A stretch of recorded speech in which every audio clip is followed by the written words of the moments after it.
జైనూర్ సంఘటనలో బాధితురాలు ఎవరైతే ఉన్నారో ఆవిడని ఈరోజు బీఆర్ఎస్ పార్టీ తరఫున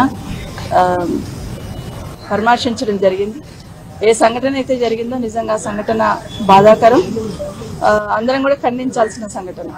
నిజంగా ఆవిడని చూస్తే అసలు మొహం మీద అంతా కూడా ఒక 30-40 కుట్లతోని, బాడీ అంతా కూడా షోల్డర్ మీద అక్కడంతా కూడా కుట్లతోని జీవత్సంలా కనిపిస్తూ ఉంది. నిజంగా ఎంత ప్రతిఘటించి తనను తాను కాపాడుకుంది అనేది అక్కడ చూసిన తర్వాత మాకంతా అర్థమైంది. నిజంగా ఒక్కసారి వెనక్కి తిరిగి ఆలోచిస్తే 8 నెలలు ఈ రాష్ట్రంలో జరుగుతున్న అన్ని చూస్తూ ఉంటాయి. అంటే పాలనను గాలికి వదిలేసి, శాంతి భద్రతలను గాలికి వదిలేసి, ఏది జరిగినా ఈ ప్రభుత్వానికి సంబంధం లేదన్నట్టు ఏ విధంగా అయితే బిహేవ్ చేస్తున్నారో మళ్ళీ ఇలాంటి సంఘటనలు జరగడానికి ఆస్కారం ఏర్పడతా ఉంది. గత 8 నెలల్లో మహిళల మీద ఎలాంటి అత్యాచారాలు, అఘాయితాలు జరిగినాయి అనేది రాష్ట్రంలో అందరూ వింటూ ఉన్నారు. అసెంబ్లీ వేదికగా మాట్లాడుతూ ఉన్నాయి. ప్రభుత్వానికి చలనం లేదు.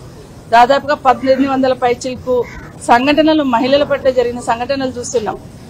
హైదరాబాద్ చుట్టుపక్కల గాని, నాగర్ కర్నూల్లో గిరిజన మహిళల మీద జరిగిన సంఘటన కానివ్వండి, మొన్న షాద్ నగర్ లో జరిగిన సంఘటన కానివ్వండి, మహిళలంటే ఒక చులకన భావంతో ఈ పాలన జరుగుతున్నట్టు కనిపిస్తా ఉంది. మహిళల పట్ల అగత్యాలు జరుగుతా ఉన్నా, అత్యాచారాలు జరుగుతా ఉన్నా స్పందించడానికి ఈ రాష్ట్ర ముఖ్యమంత్రి గారికి కనీసం తీరిక కూడా లేని పరిస్థితి చూస్తా ఉన్నాం. నిజంగానే దేశంలో గానీ రాష్ట్రంలో గానీ మహిళల పట్ల అత్యాచారాలు జరుగుతూ ఉన్నప్పుడు డెఫినెట్ గా ప్రభుత్వాలనే స్పందించాలి.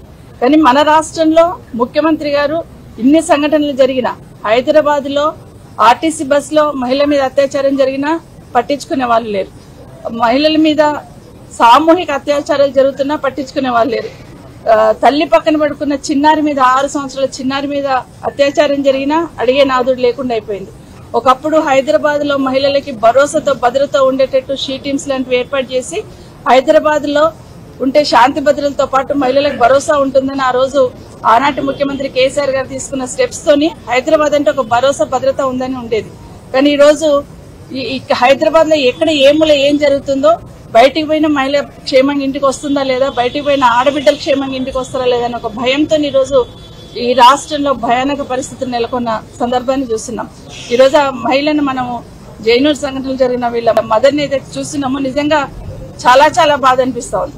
ఇమీడియట్ గా వాళ్ళ మీద ఇక్కడే కాదు, ఎక్కడ కూడా అత్యాచారాలు జరుగుతున్న వాళ్ళ మీద ఇమీడియట్ గా యాక్షన్ తీసుకున్న సందర్భం అయితే కనిపిస్తలేదు.